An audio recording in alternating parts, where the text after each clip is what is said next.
Matatizo ya mfumo wa mkojo kwa mwanaume ni aibu kubwa sana, hasa yule mwanaume ambaye ana watu wengi wanaomzunguka. Mfano, umekaa sebuleni na watoto wako, ndani ya dakika 2-3 umeenda washroom, unarudi mkojo unapitiliza. Hiyo ni aibu kubwa sana. Ama umepanda usafiri wa masafa marefu, ndani ya masaa 6 ama 7, unajikuta mkojo unapitiliza. Hiyo ni aibu kwa wale watu ambao wanakutizama.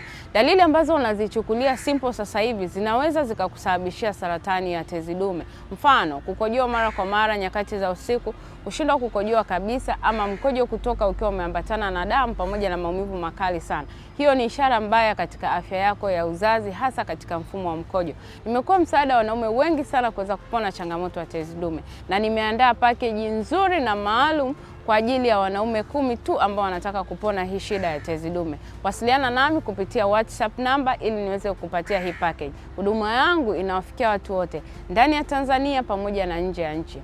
Nitashukuru sana ukishare hii video ili mwanaume mwingine aweze kuiona.